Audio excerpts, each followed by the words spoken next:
It's going. Okay.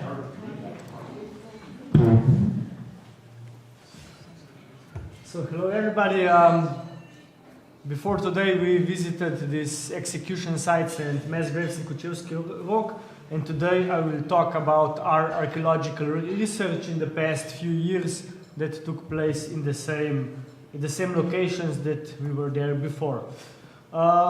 Just for the introduction, in Slovenia today there are more than 700 individual and mass graves from the wartime and post-World War period. These are so-called concealed grave sites, so the graves of the partisan, military and political opponents. And since 2006, more than 7,000 victims from these sites have been excavated. In Kocevski Rog there are at least 7 sites. We visited Kren and Macesnova Gorica today, but further down the road there is also Žaga Rog, Rugarski Klanci, Brezno 3, the grave site near Roška Cesta, and Dvojno Brezno. At 5 of these locations some kind of archaeological research took place in form of a metal detector survey or an exhumation of the remains. So we will start at Jama pod Krenom. So this is the first location that we visited today. This is the LiDAR scanning of the surface, so it's a digital model of the surface. And just for the orientation, we parked the bus here and we were walking along this path across this sinkhole and went back here. So as you can see, the landscape is of course a karstic landscape full of sinkholes. And the distinctive features are of course the mass grave and the cave with the discarded equipment. So in 2017, we, in our private archaeological company called Augusta, we conducted a metal detector survey of the entire area. So the area was divided into sectors, and all of the sectors were surveyed with the help of the metal detector.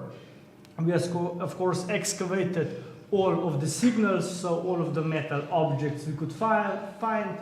Here is an example of a magazine for a submachine gun, or the remnants of the ammunition left behind by the perpetrators.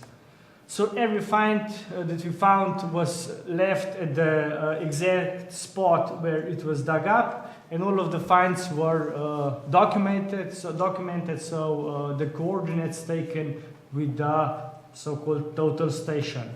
And this is the result of our research. We surveyed the 2.6 hectares large area, and we got this distribution of different objects ranging from ammunition to personal objects of the victims.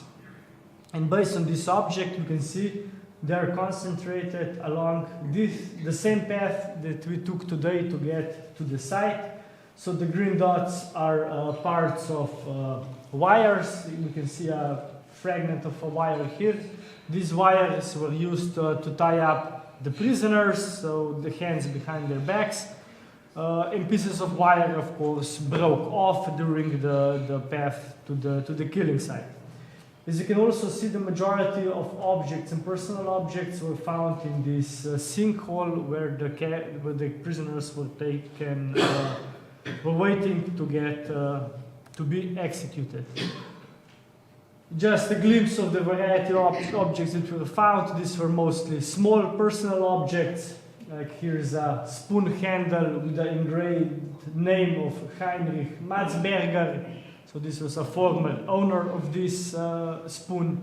Here's the handle of the razor blade, and several small objects such as buttons, mirrors, these are trouser buckles, and so on. Interestingly, around 100 meters away from the cave, in this area, you can see the location here, in these 2 narrow natural channels inside the rock. We also found a lot of objects that were based on the remains of the molten metal. They were also burned with the intention to destroy them. This is just a couple of snapshots from the field when we were working there. And this is this micro-location after the excavation. So we removed the entire topsoil which contained objects to get this natural soil without the objects. And here are some of the objects, as you can see. All we found from metal objects all the way to glass objects, mostly destroyed. One of the most interesting objects is this bottom paste. It's, as we see, Doromat toothpaste, and it says radioactive zahnpaste. So it's a radioactive toothpaste made with thorium. This was really popular before the Second World War. It was used for whitening the teeth.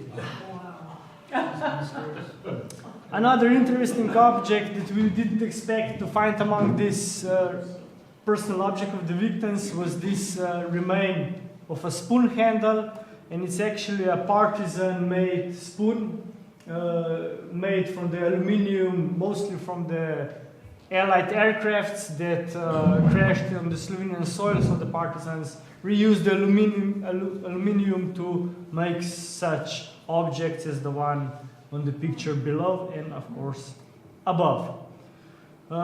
This is another interpretation based on these are only the fragments of wires that were used for tying up the prisoners, and the larger concentration, again, is in that sinkhole that we visited today. So this is another, let's say, evidence that the people were detained in that area. And as I already told, all over the place, all sorts of various ammunition, different calibers. From the majority were 9 by 19 millimeters, so this was the most common caliber during the Second World War. We also found some Italian ammunition, British ammunition. Here on the left, you also have American ammunition for Thompson submachine gun or Colt pistol. As you can see from the distribution of the ammunition, as expected, the largest quantity just around the mass grave, the cave itself. If you look at only the bullets were, of course, on the opposite side, so the shooting positions were on this side, and the majority bullets on the opposite side of the cave. This is a little bit closer, the distribution of ammunition. We are standing here today where I showed you this micro-location where the majority of the cartridge cases for rifles, this is for Mauser rifles, the top ones, for example, were also excavated, and another view of the same location. In contrary to Macesnova Gorica, here we discovered less hand grenades and other ordnance fragments, just a couple of fragments of Italian hand grenades and some propellant ammunition for Italian mortar rounds, but these could also be remnants from the Italian army. So during the Second World War, there were also some battles in this area, and those items can also be related to those military operations. What surprised us, of course, that we didn't find any Slovenian objects. As you can see here, these are typical Croatian objects. On the left side, here you have a Ustasha, so Croatian bravery medal. On the right side, you have a button from the Ustasha army, and this is from the Croatian Home Guard army. These are the items that discovered by Dr. Ferenc and his students. These are all of the, just part of it, but all of these items are Croatian items. There were also some Serbian items pointing that victims were also Serbians, and some interesting finds dating back to the First World War. We have a silver Russian coin and the decoration of Imperial Russian decoration of Saint George. And really close to the cave, as we saw today, it's so-called Brezno v Debliških Livadah. This was before the excavation, so the entrance was it was a little bit smaller than it seems today, for those that you saw it. And also on the edge of the cave, you can see a lot of modern trash sticking out of the ground, because this cave was used as a dump site after the war, which is quite often the caves that have human remains were often used to discard modern garbage, also to conceal the site. So in 2018, 2019, there was a decision that this cave should be emptied because supposedly, according to some oral testimonies, supposedly contained the remains of wounded victims. So the prisoners that were already wounded or in too bad shape, actually to be brought to the Kren cave, were thrown into this cave. As it was found out, the cave was full of garbage and it was completely emptied, and we discovered no human remains whatsoever. So we ruled this location out as a mass grave. But what was interesting, that we discovered more than 2,000 objects belonging to the period of the Second World War. So they belonged to the victims from the nearby Kren. Also more than 14 kilograms of unrecognizable metal objects, so they were damaged beyond recognition, and almost 10 kilograms of molten aluminum objects. And based on this object, we could also determine that they belonged to the members of the Serbian Volunteer Corps and also probably individual soldiers from the Croatian army. This is just a couple of working pictures. So the work here was mostly done by the cave explorers with, of course, cooperation from our archaeological company. This is how the inside of the cave looked like. So the material was put in these barrels and lifted out of the cave. And shortly after they removed the modern garbage, this was the things they found. So remains from the end of the Second World War. All of the material was then sieved through to get also the small objects like coins, pilgrimage badges, and so on. And the work was quite quickly done, and already in the field we were sorting out all of the objects that were found. These objects were then cleaned with water, documented, so every object was taken photo of it and cataloged and so on. And today all of these things are in the Museum of Contemporary History of Slovenia. Here is another snapshot. This is the cross where we were today, so you can see the quite large area full of the discovered objects. What's interesting, a lot of these objects were, as you can see here, damaged by fire. So again, things were set on fire with they wanted to destroy them by the means of burning them, but that of course did not work so well. So we have pieces of molten glass here and pieces of molten aluminium. If you can see here, these objects, as it looks, it used to be a fork before it was melted. We also were able to date this modern garbage when this filling of the cave took place. This is a tag from the textile factory in Kocevski, and at the bottom there is a date of production, so you can see 1965. So we know that the cave was filled with garbage after this year, so it was quite more than 20 years after the war this was taking place, so throwing of the garbage inside. The majority of the discovered objects, here we can see 85%, we were 100% sure that they belonged to the victims, and 15% of the objects possibly related to the Second World War. And amongst the objects, the most numerous were, here is in Slovenian, but the most numerous objects were mess tins, then canteens, and cutlery, and so on. We didn't find a lot of, let's say, parts of uniforms or buttons, because the prisoners still had them on. Just a few examples of the variety of mess tins. So all the way from German mastins to Italian models to this one, for example, Kingdom of Yugoslavia, all the way to the mastin made out of a food can to which somebody added a holder. Also, we discovered a lot of canteens ranging from canteens of the Czechoslovakian origin to, let's say, also British canteens, Russian imperial canteens, and of course German and Italian equipment as well. Because we must acknowledge that, let's say, Chetnik units, they used a lot of different weapons, equipment, all ranging from German to Italian equipment.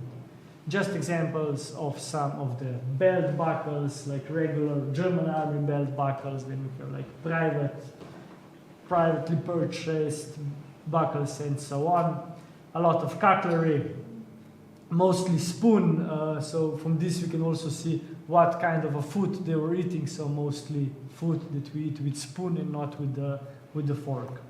As I already mentioned today, on the right side is a monument that we saw today, but on the left side is a badge from the Serbian Volunteer Corps, so every member had a badge like this, and this is another indication that the victims were part of this military organization.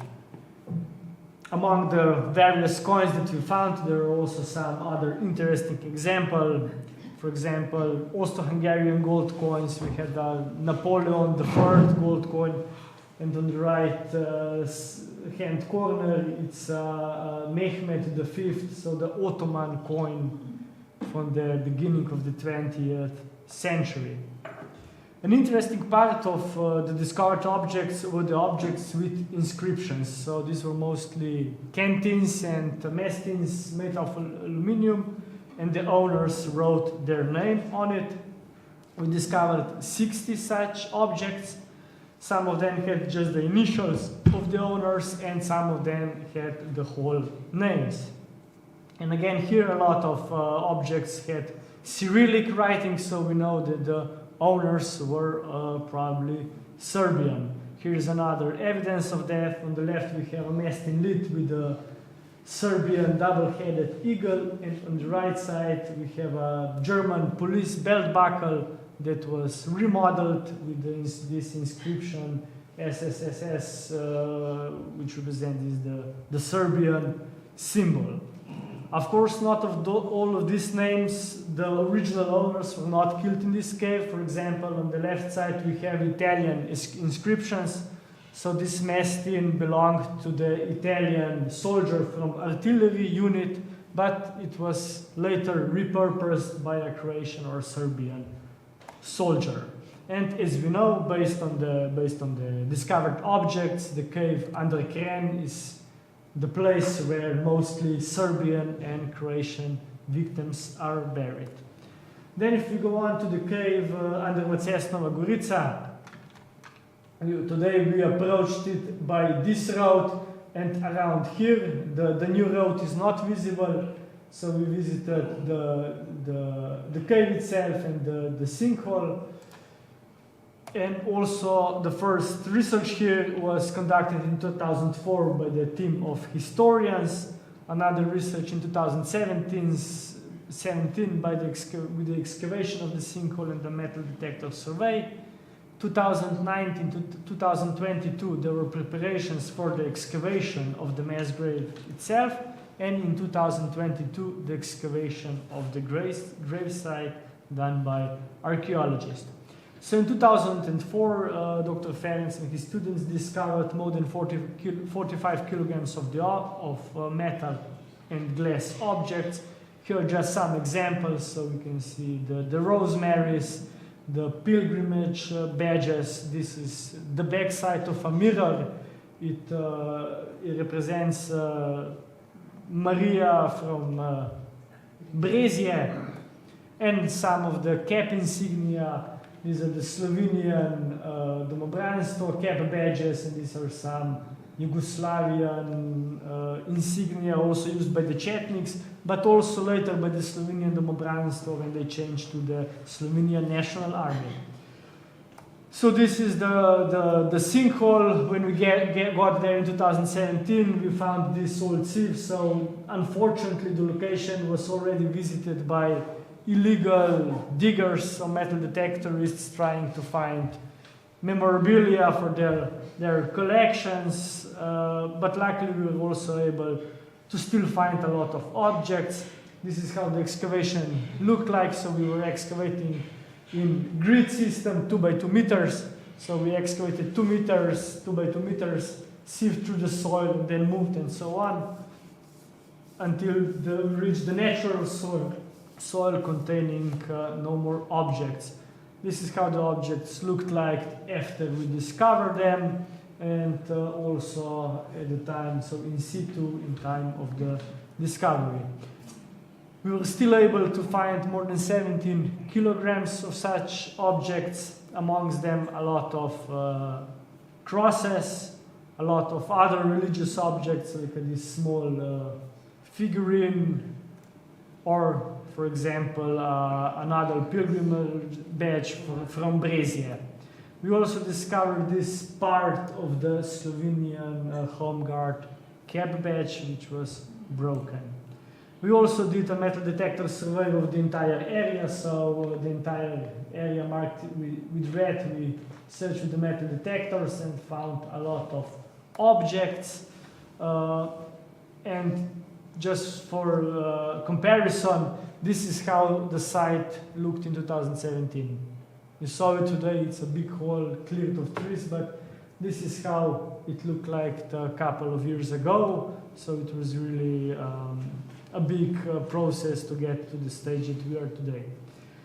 Here in the picture you can see another cave, the one that I mentioned that was really near. That's also archaeological site from the Bronze Age. And inside we were able to locate on the surface just few human bones that were belonging to one person. We were not allowed to dig here for more remains because, as mentioned, it's an archaeological site.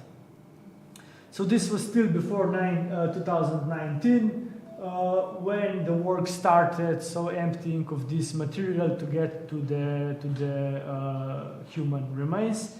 And in the first part, more than 1,000 cubic meters of rocks were removed. So this was the initial layer, and then in 2021 they reached this level, and from here onward the archaeological excavation started. So in the spots were marked by red arrows, there were the first human remains that were discovered. And after that, there was, of course, the preparation of the site. As mentioned, the whole part here of this natural rock was removed for the accommodation of the digger, which could then lift up the material from the cave itself. And with that, the archaeological work started.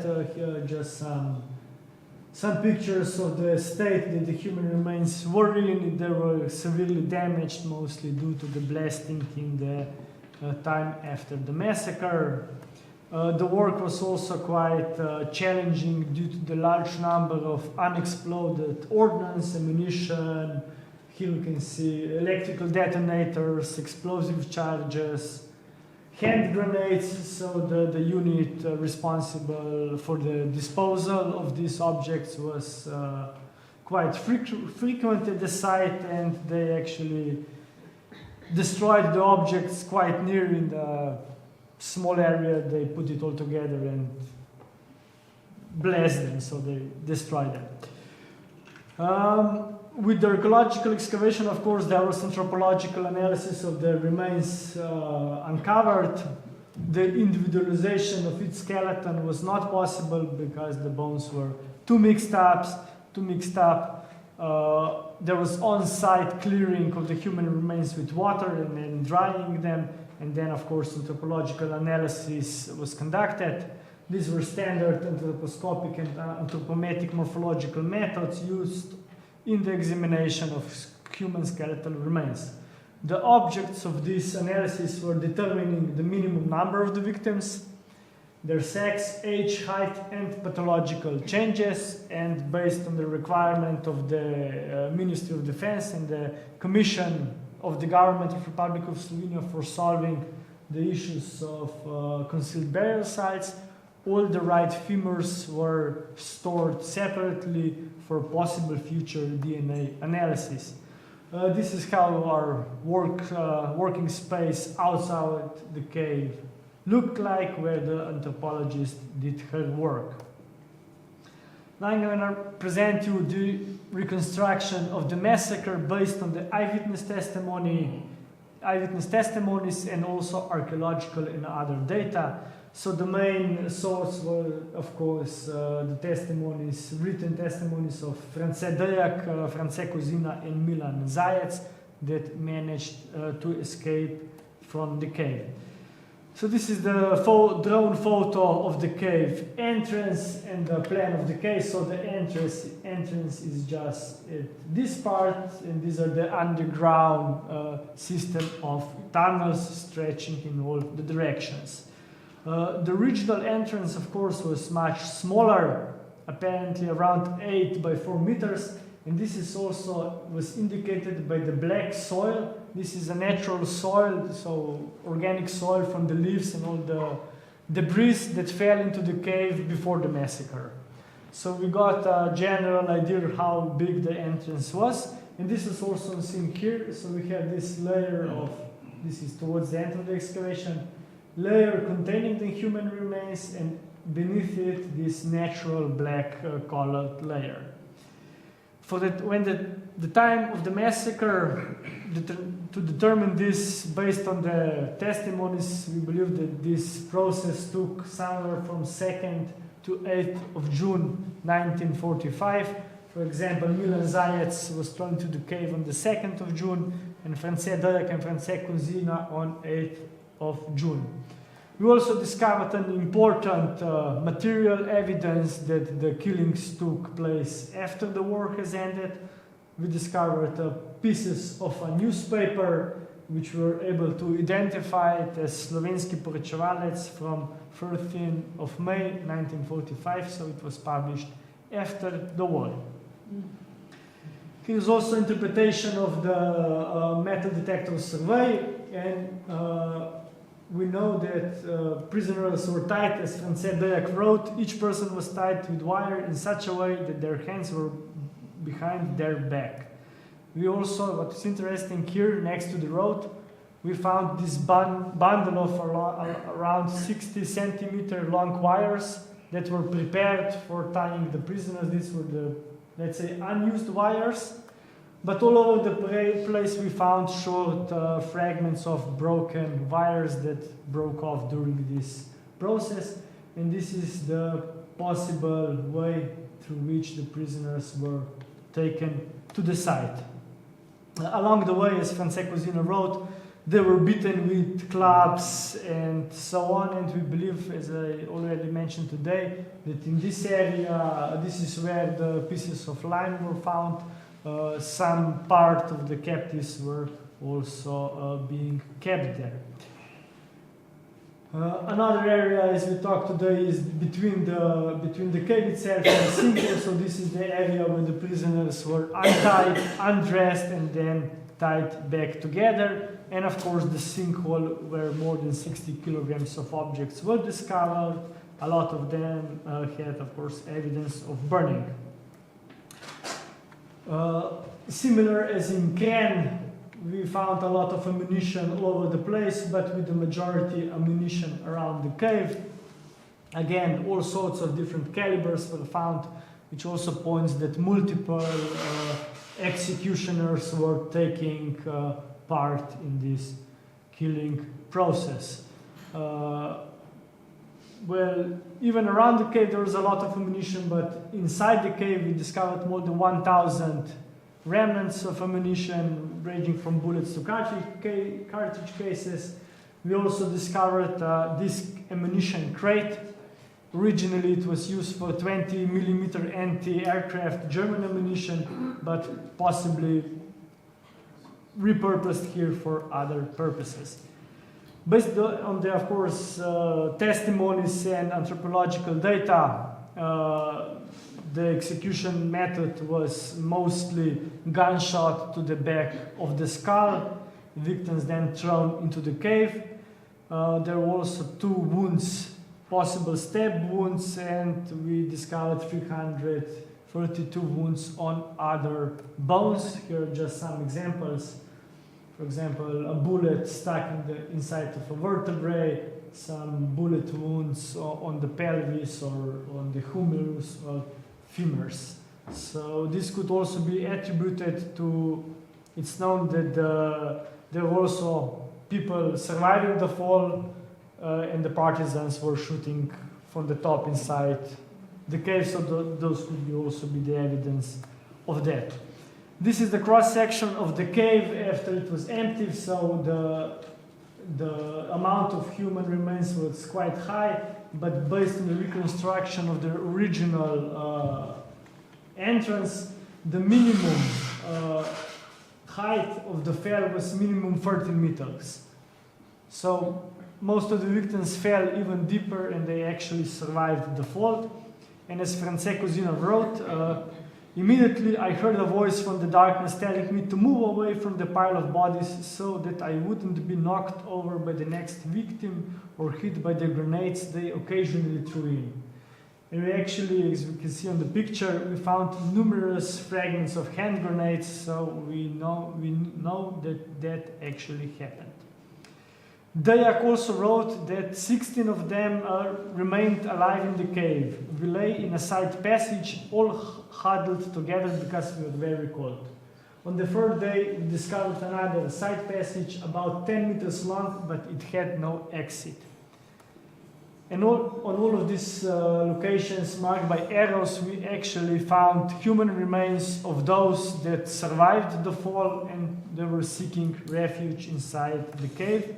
This is one example, and we believe that minimum of 46 survivors of the massacre then eventually died inside of these side passages. Here are just some of examples of these remains. They are not in anatomical layout because there is also, during heavy rains, there was also some water inside of the caves and the bones got mixed up. Another discovery that also corresponds to the testimonies was this shoe. This is as it was found, and we believed that it was put there to gather water running from the walls for drinking. Francesco Dayak also wrote, "The day passed in waiting for rescue from the cave. We quenched our thirst by licking stalactites and moisturing our mouths with our own urine. We also consumed some of the flesh from the dead Home Guard members." Among the victims, there were also some of the wounded soldiers from the Home Guard or even civilians. Here are some medicine utensils, also some glass eye prosthesis. We also discovered 33 crutches. These are, for example, remains of the wooden leg prosthesis. And amongst the human remains, several fractures were also documented, which were antemortem injuries, and also 6 examples of amputations. Some of them, like this one, already healed, but some of them quite fresh with saw marks clearly visible. On the right hand, you can also see a remnant of a surgical procedure. Here's a wire that was actually grown over by a bone after the procedure. So the results of the anthropological analysis were that minimum of 3,403 victims were killed at Macesnova Gorica, probably around 3,450, but no more than 3,500. They were all males with 2 possible females, and they were all above 15 years old. Half of them were younger than 23 years old, and 1/4 were older. and for 1/4 it's unknown because a large part was too damaged to determine that. This difference between the minimum and maximum number is because it was based on the number of the discovered femurs and based on the comparison of the preservation between upper and lower parts of the cave. It can be attributed to the blasting of the cave. On the left side you have ratios, for example, between femur, ulna and pelvis, so the big bones from the human body. They're quite the same because in the lower parts the human remains were not damaged. On the right side we can see that femurs, which is the strongest bone, the ratio between other bones is quite significantly different. So this is due to the explosions and falling of this large quantity of rocks. So now just to talk a little bit about who were the victims. This was interpreted based on the object analysis. We discovered more than 10,000 objects inside the cave, with 80% of these objects belonging to the victims and 20% to the perpetrators. Can I stop you there for a sec? Would that include shell casings? Yes, the shell casing and ammunition were attributed to those 20%. Thank you. So we also determined the origin of the objects. So the majority of objects were of German origin, then Italian, Great Britain, Kingdom of Yugoslavia, Slovenia, Serbia, and so on. Also 3 objects from the United States, 3 from the Soviet Union. But as I will also mention later, this is not the origin of victims. It's the origin of the objects. Amongst the objects, just to show you some examples, the majority, more than 3,000 different buttons, all sorts of buttons, from civilian buttons to military buttons. You can see here an example, Hungarian army battle, or a Bulgarian army battle, a German navy, so Kriegsmarine. A lot of personal objects such as mirrors, toothbrushes, razors, and so on. Pocket watches, rings, sunglasses, and so on and so on. Of course, a lot of smoking utensils, lighters, smoking pipes, a lot of coins, wallets. We even discovered one German banknote, quite large quantity of shoes, different parts of uniforms. So textile was partly remained partly preserved. Several cases of belt buckles. The right one is interesting, is from the Yugoslavian Boy Scout Association. We found 2 of such buckles. The left buckle is German police buckle, but swastika was removed, and on the buckle some unknown symbol was added. This was maybe a Chetnik belt buckle or even a partisan belt buckle. We also found some German equipment. For example, on the left side, German police belt buckle, and on the right side, belt buckle from the Waffen SS. A lot of eating utensils, so spoons, forks, canteens, water bottles, 2 interesting examples. So water bottle riddled with bullet holes. And on the right side we have a mess tin on which the owner drew some man and a woman with the birds, like a love scene, but it was unfortunately too damaged to decipher any more details. And again, also as in the sinkhole, also in the cave, a lot of religious objects. As I already said, the origin of objects doesn't mean the nationality of the victims, because Italian equipment and German equipment was used by all sorts different armies. But when it comes to Slovenian objects, we can be 100% sure that they belong to the Slovenian victims, such as the case of the Home Guard cap badge. This is in the middle a water bottle with name Šega, and from the list of prisoners from Šentvid, there is only one Šega, so Zvonimir Šega from Gorica vas. Another example, Mestinlit with D. Laurich, which is most possibly Dominic Laurich, which was from Schmichel at Žužemberk. Another Slovenian object is also remnants of the Slovenian prayer book and several pilgrim badges. 39% of these pendants were of Slovenian origin. Among the victims, there were also at least 7 German soldiers or soldiers from the German forces. 2 of them, that's based on this German identification tags, and 2 of the owners were identified with the help of research in the German archives. So one of them was Johann Bočka and another one was Austrian soldier Roman Kerner from Maria Zell. And we're also now in the process of finding the relatives of these victims. Here just 2 more examples. The one of the left belonged to the member of the notorious Waffen-SS Prinz Eugen division. Another object associated with the German soldiers is this one. It's on the first glance, it's really impossible to tell what it is, but we were able to identify it as a First World War German wound badge. So among the victims there was also a soldier that fought already in the First World War and then continued his military career in the Second World War. So after the execution process that lasted for several days, there was also this long-lasting process of concealment of the crime. We can see here the reconstruction of the cave as it was before the massacre, so the entire part marked here with blue was blasted away and fell inside the cave.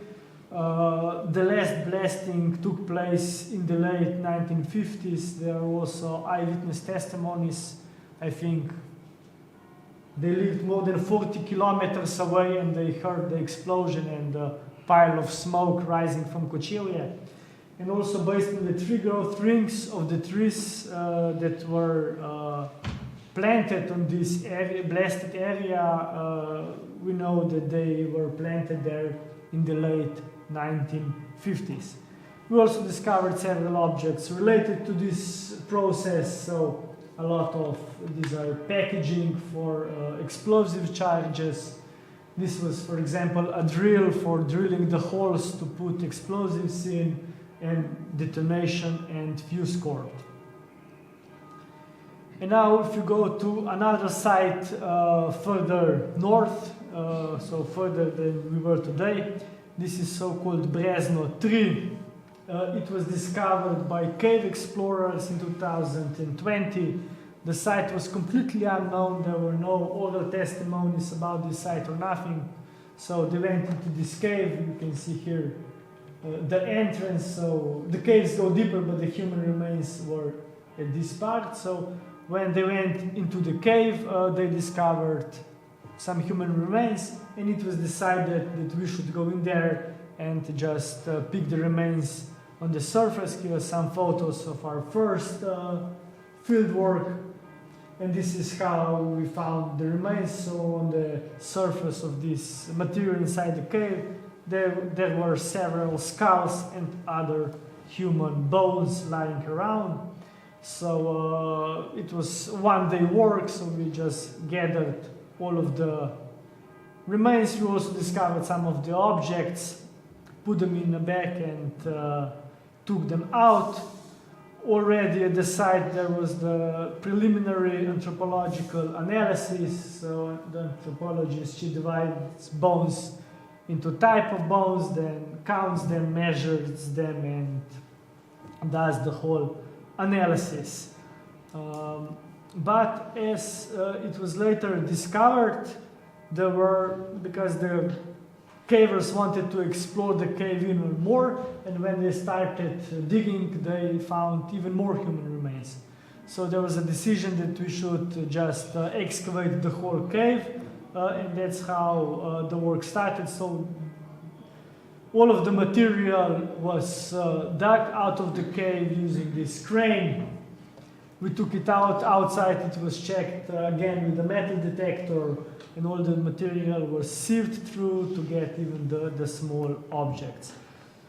So in the end we discovered between 258 to 260 individuals. They were all males and one female, all older than 17 years.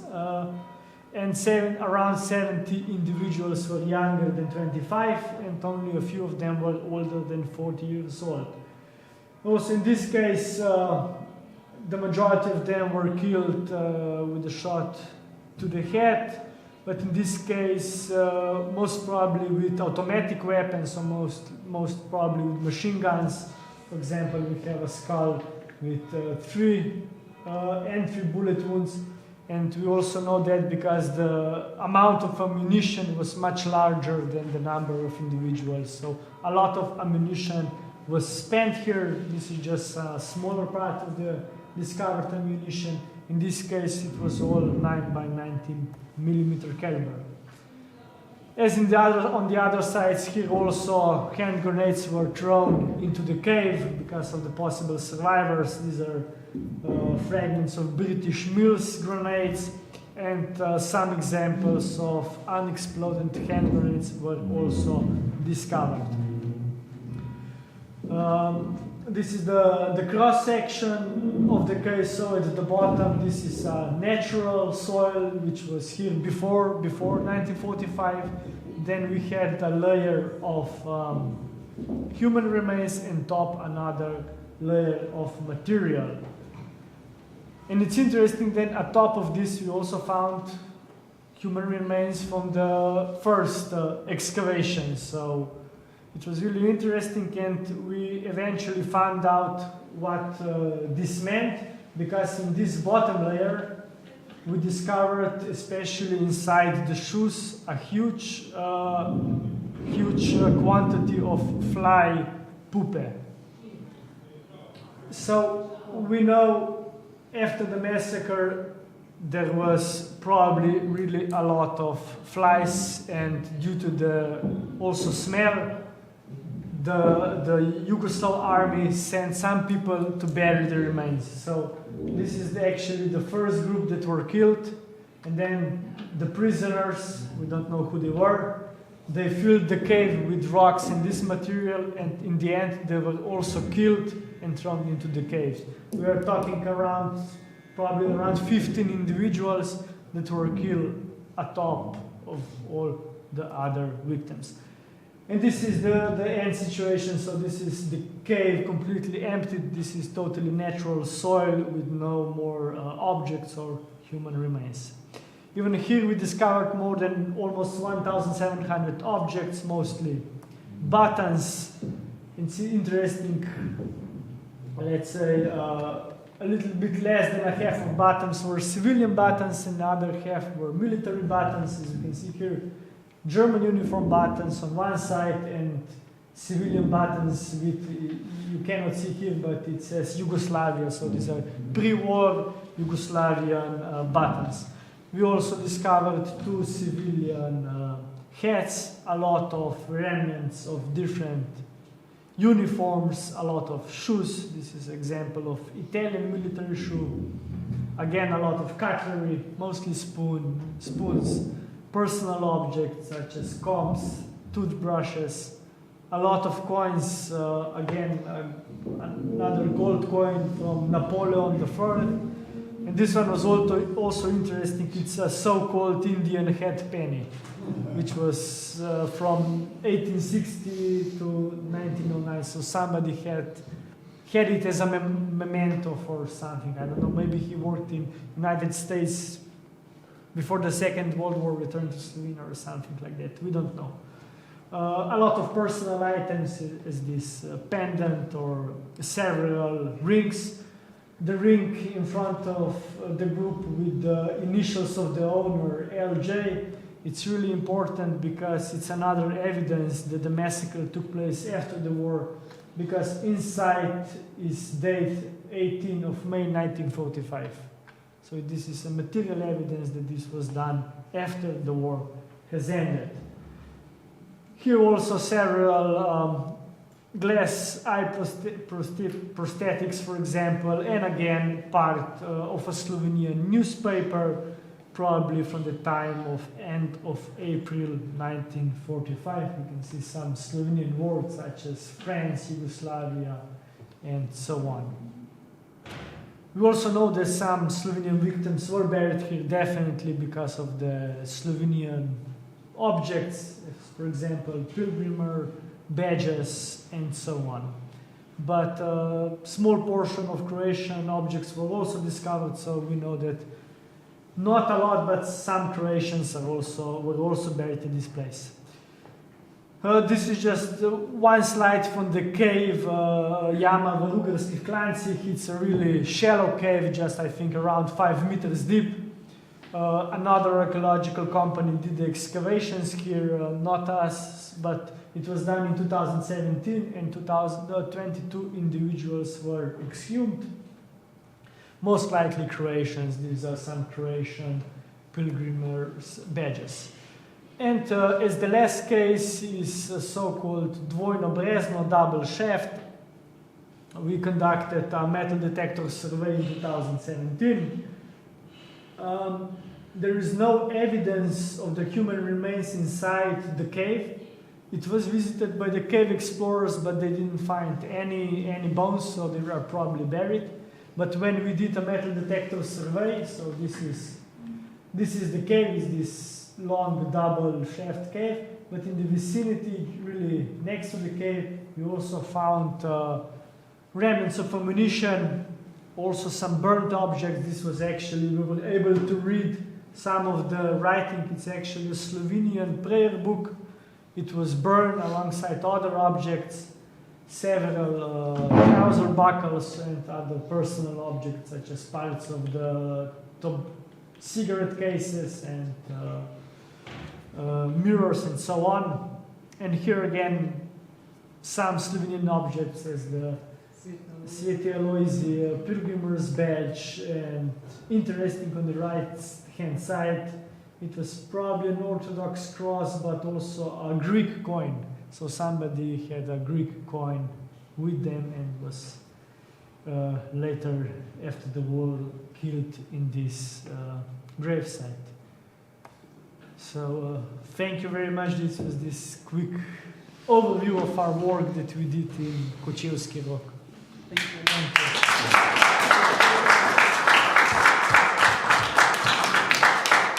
I had a quick question. In one of the slides, you mentioned, I forgot how many it was, 48, some individuals survived the initial fall. They went to one of the side caverns. Yes. When they later died, how was it determined that they survived and then later died, other than their location? Mainly on the location, because they were far away from the point where the victims fell in the cave. So they moved? They moved, yes, they were alive and they moved. So it was clearly that they were... Just that. I also have a question. You mentioned that many of the artifacts were not identified as Slovenian types of items, so you didn't have as many. And when you excavated the bodies, perhaps there was nothing on them more indicative of being Slovenian. In my mind, I'm understanding, though, that people like the Domobranci and other civilians, whomever, and they were taken by train and then walked and their hands tied. Isn't it most probable that they've had everything removed from them?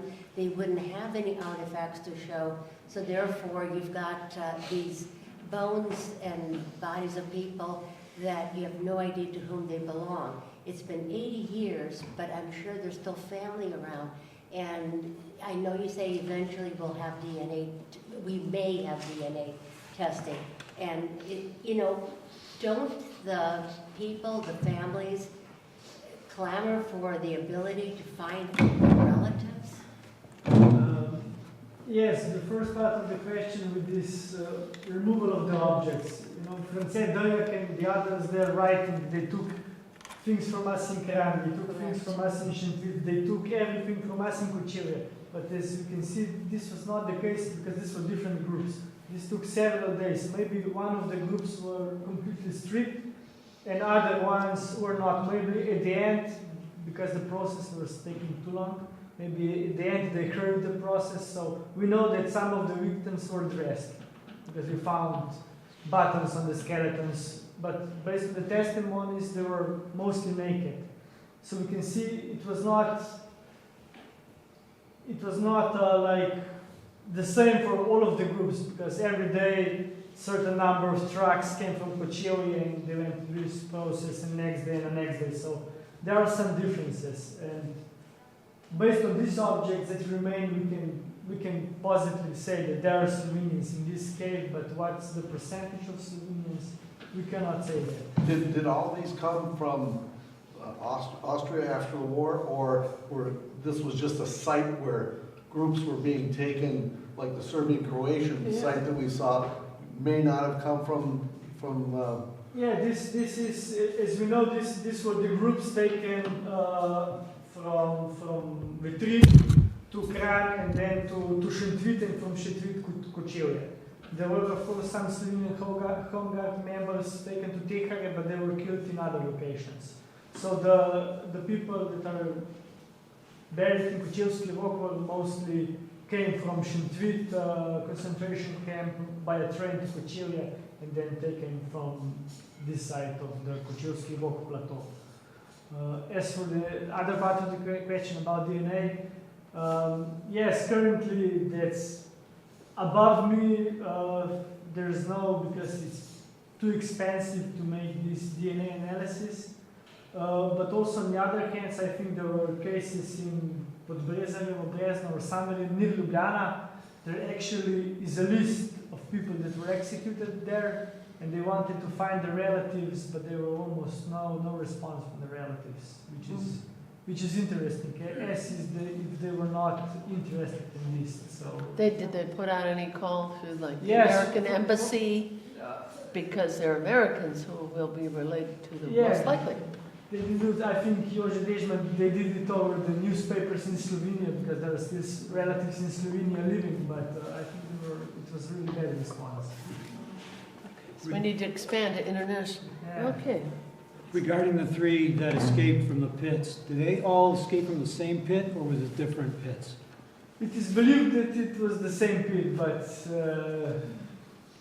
I don't know. Were the I have my dates, own theory, but were the dates somewhat different, or were they the same dates of when they different We got two different dates. there are different dates. June 2nd, June They actually escaped because there was a tree from the edge fell inside the cave, so they were able to climb this tree, but it was on different days. And your theory? I don't know. For me, some of the OPC, 8. some of the descriptions, how the location looked like, it doesn't match for me.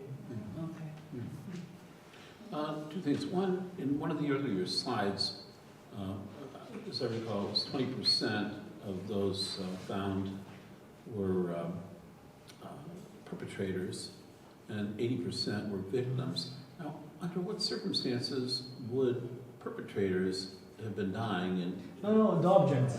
I'm sorry? The objects belonged to the perpetrators. Bullets.